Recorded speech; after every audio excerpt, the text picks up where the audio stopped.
इसीलिए मैंने YouTube channel वालों को पहले रोक दिया, क्योंकि ये लोग पूरी तकरीर छोड़कर इतनी सी बात को काट कर क्या कहते हैं और क्या थंबल बनाते हैं आपको मालूम है? मौलाना ने दिखाया हिंदू धर्म को आईना, मौलाना ने बताया कि ब्रह्मा के मुंह से ब्राह्मण पैदा हो, और बना देते वो उसमें ब्रह्मा का फोटो।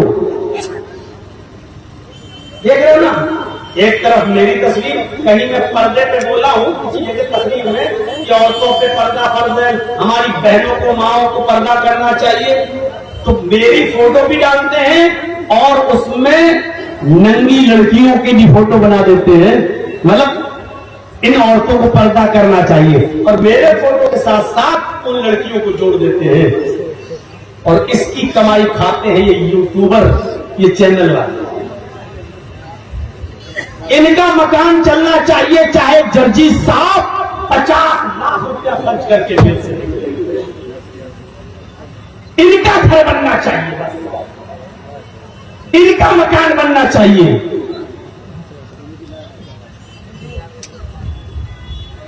इन लोगों ने वो पोजीशन बना दी थी हमारी, हमें सख्त एक्शन लेना पसीना है। अभी आप बहुत जल्दी देखेंगे इंशाअल्लाह, कुछ चैनल बहुत जल्दी खत्म होने वाले हैं, रडार पर है मेरे, और पूरी तरीके से मैं कार्रवाई कर चुका हूं। बस एक तो काम और बाकी है, उन चैनलों का पता भी नहीं चलेगा जिनके 7-7 और 8-8 और 10-10 लाख सब्सक्राइबर्स हो चुके हैं, और जो 50-60 हजार रुपए हर महीना कमा रहे हैं, फौरन देखिएगा उनको माफी मांगने का मौका भी नहीं मिलेगा। बहुत जल्दी उनके चैनल होने वाले।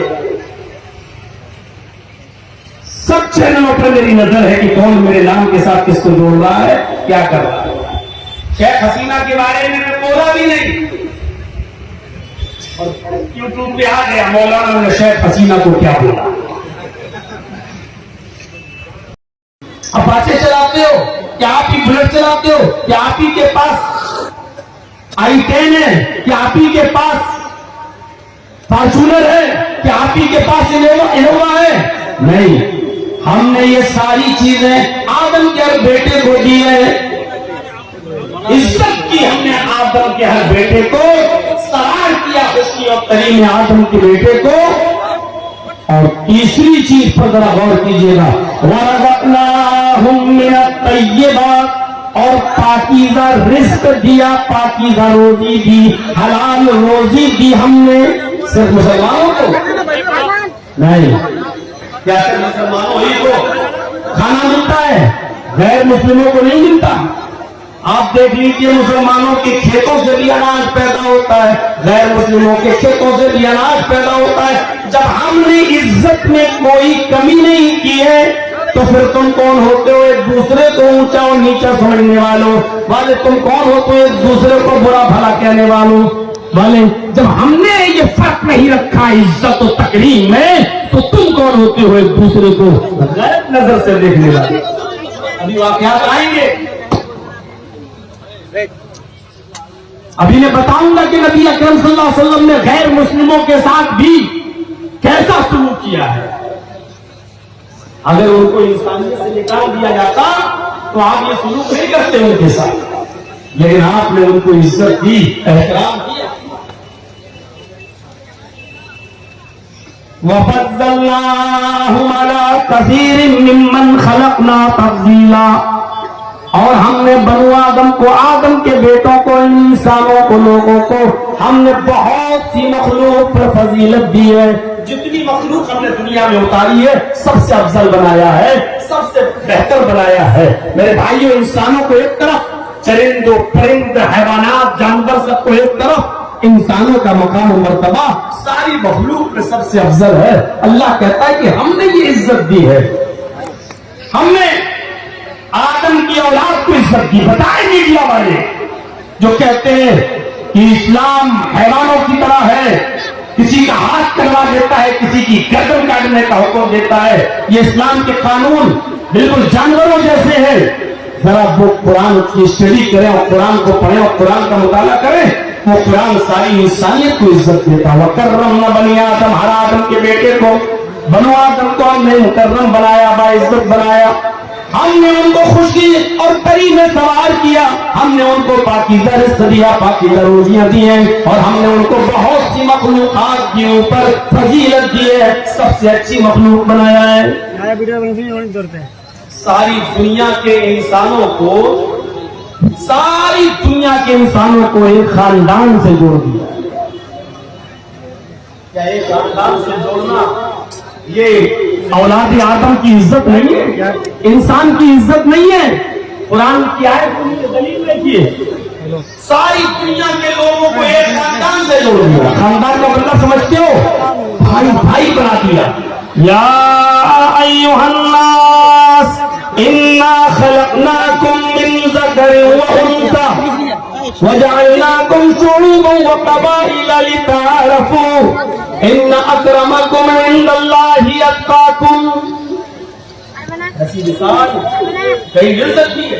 ऐसी आयत जो आयतें हमने पढ़ी है आपके सामने, वेदों में, कुरानों में, बाइबिल में, इंजील में, तौरात में ढूंढ कर आप देख लीजिए, थक जाएंगे, लेकिन नहीं मिलेगा। सारी दुनिया के लोगों को, या अय्युहन्नास इन्ना खलक़नाकुम मिन ज़करिन व उन्सा, ऐ सारी दुनिया के लोगों, हमने तुमको एक ही मर्द और एक ही औरत से पैदा किया। सब मुसलमानों को कहा अल्लाह ने, ऐ मुसलमानों, मैंने तुम्हें एक मर्द एक औरत से पैदा किया, ये नहीं कहा। ऐ सारी दुनिया के लोगों, हमने तुमको एक मर्द और एक औरत से पैदा किया। तुम्हारा एक ही बाप है आदम, तुम्हारी एक ही माँ है हव्वा, तुम्हारा एक ही बाप है आशू, तुम्हारी एक ही माँ है युवती, तुम्हारा एक ही बाप है मनु, तुम्हारी एक ही माँ है शत्रुपा। तुम एक ही बाप आदम के मनु के बेटे हो, तुम एक ही माँ हव्वा युवती शत्रुपा की संतान हो। तुम सबका बाप एक है आदम, और तुम सबकी माँ एक है हव्वा। तुम आदम और हव्वा की औलाद हो, यानी सब भाई। ये भाई भाई का शब्द दुनिया की किसी भी मजहबी किताब के अंदर आपको नहीं मिलेगा। बल्कि मनुस्मृति पढ़ेंगे आप, हिंदू धर्म की किताब, तो उसके अंदर तो ये पढ़ने को मिलेगा आपको,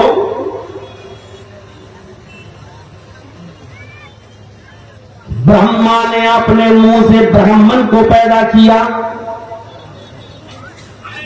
ब्रह्मा ने अपने हाथों से क्षत्रिय यानी ठाकुर को पैदा किया, ब्रह्मा ने अपनी रान से, ये कमर से नीचे का हिस्सा रान, ब्रह्मा ने अपनी रान से वैश्य को पैदा किया, और ब्रह्मा ने अपने पैरों से शूद्र यानी हरिजन को पैदा किया।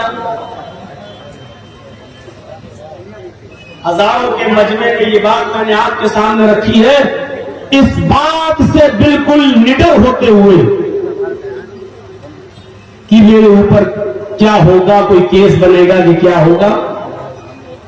इसीलिए मैंने YouTube चैनल वालों को पहले रोक दिया, क्योंकि ये लोग पूरी तकरीर छोड़कर इतनी सी बात को काट कर क्या कहते हैं और क्या थंबल बनाते हैं आपको मालूम है? मौलाना ने दिखाया हिंदू धर्म को आईना, मौलाना ने बताया कि ब्रह्मा के मुंह से ब्राह्मण पैदा हुआ, और बना देते वो उसमें ब्रह्मा का फोटो।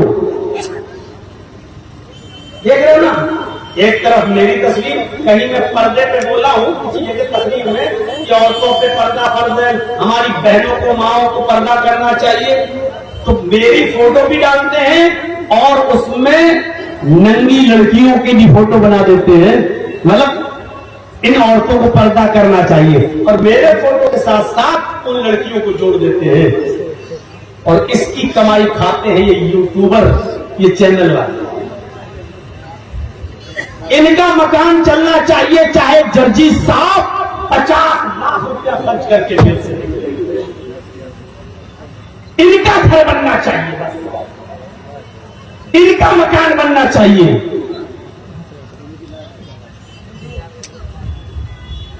इन लोगों ने वो पोजीशन बना दी थी हमारी कि हमें सब टैक्स देना पसीना है। अभी आप बहुत जल्दी देखेंगे इंशाअल्लाह, कुछ चैनल बहुत जल्दी खत्म होने वाले हैं, रडार पर है मेरे, और पूरी तरीके से मैं कार्रवाई कर चुका हूं। बस एक तो काम और बाकी है, उन चैनलों का पता भी नहीं चलेगा जिनके 7-7 और 8-8 और 10-10 लाख सब्सक्राइबर्स हो चुके हैं और जो 50-60 हजार रुपए हर महीना कमा रहे हैं। फौरन देखिएगा, उनको माफी मांगने का मौका भी नहीं मिलेगा। बहुत जल्दी उनके चैनल होने वाले। सब चैनलों पर मेरी नजर है कि कौन मेरे नाम के साथ किसको जोड़ रहा है, क्या कर रहा है। शेख हसीना के बारे में मैं बोला भी नहीं, और यूट्यूब पे आ गया मौलाना ने शेख हसीना को क्या बोला। केजरीवाल हरियाणा के चुनाव पर अभी मैं कुछ बोला ही नहीं, और यूट्यूब में पहले आ गया तो मौलाना जगदीश ने हरियाणा चुनाव के बारे में क्या कहा। आप देखते जाइए, इन चैनल वालों की हरकतों को कहा जा सकता है इनका हरामीपना। देखते ये है सही शब्द, इनका सुअरपना देखते जाइए कि किस तरीके से करते हैं। मेरे प्यारे साथियों सुनिए, ब्रह्मा जी ने अपने मुंह से ब्राह्मण को पैदा किया, हाथों से छत्री ठाकुर को पैदा किया, रान से देश को पैदा किया और पैरों से शूद्र को पैदा किया। मेरे चैनल पर ये रिकॉर्ड हो गया, कोई केस करेगा हम दिखाएंगे कौन, क्योंकि हम मनुस्मृति के किस अध्याय में ये लिखा हुआ है। लेकिन तुम लोग जो थंबल बनाते हो वो मैं कहां से दिखाऊंगा। आज तक किसी भी मंदिर के अंदर ब्राह्मण पंडितों के साथ किसी हरिजन को आप नहीं देख सकते हो। एक साथ पूजा करते हुए ब्राह्मण और हरिजन को नहीं देख सकते हो।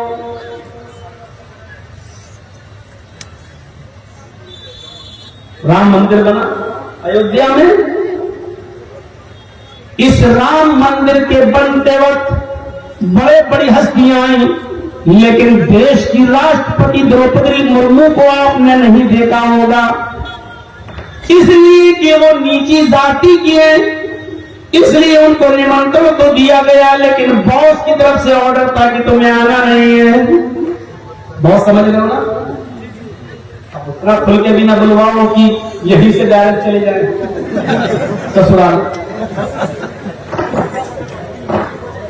तो मेरे प्यारे साथियों, आप गौर करके देख सकते हैं, अंदाजा लगाया जा सकता है, लेकिन थोड़ी देर के लिए मस्जिद पर तसव्वुर कीजिए और जिसकी तामीर के लिए आप यहाँ चंदा मांगा जा रहा है, यहाँ अमीर गरीब सबका चंदा लग सकता है और एक साथ मस्जिद के अंदर अमीर और गरीब भी जा सकता है, खान भी जा सकता है, अंसारी भी जा सकता है, तुर्क भी जा सकता है, शेरशाहबादी भी जा सकता है, सूरजपुरी भी जा सकता है। किसी को कोई अधिकार नहीं है कि अपनी मस्जिद से किसी को हटाए। अगर कोई गरीब आदमी किसी अमीर आदमी से पहले मस्जिद में पहुंच जाता है तो अगली सफ में वही बैठेगा। कोई बहुत बड़ा आदमी एमएलए हो, एमपी हो या उससे भी बड़ा कोई मिनिस्टर हो, अगर वो बाद में आ रहा है और आगे जगह नहीं मिल रही है तो जहां उसको जगह मिलेगी वहीं उसको बैठना पड़ेगा। वो किसी को पीछे हटाकर खुद आगे नहीं बैठ सकता है। शरीयत इस बात की उसको इजाजत नहीं देती। खुद मौलवी जलजीज ने सऊदी अरब के अंदर देखा है। जब मैं हज के लिए गया, सऊदिया का बादशाह जब आया तो उसको भी वहीं बैठना पड़ा जहां उसको जगह मिली। उसको इमाम के पीछे जगह नहीं मिली तो उसको वहां तक नहीं लाया गया, जहां जगह मिली उसको वहीं बैठना पड़ा। ये इस्लाम की इंसानियत से भरा हुआ वो सबक है और मसावात का ऐसा दर्स है। न कोई बड़ा है, न कोई छोटा है, न कोई अमीर है, न गरीब है। ये सारे झगड़े मस्जिद के बाहर, मेरे घर के बाहर तुम्हें रखना है। मेरे घर में आना है तो सबको बराबर की नजर से आना है। अपनी पोस्ट, अपनी डिग्री, अपना ओहदा, अपनी पोस्ट और अपना मकाम, मर्तबा, रोब, दबदबा सब मस्जिद के बाहर छोड़ देना। मैं मिनिस्टर हूं, ये मस्जिद के बाहर छोड़ के आइए। मैं चीफ मिनिस्टर हूं, ये मस्जिद के बाहर छोड़ के आइएगा। मस्जिद में आए हो तो सिर्फ अल्लाह के बंदे हो। मुंह से ब्राह्मण को पैदा किया, अभी मुंह सब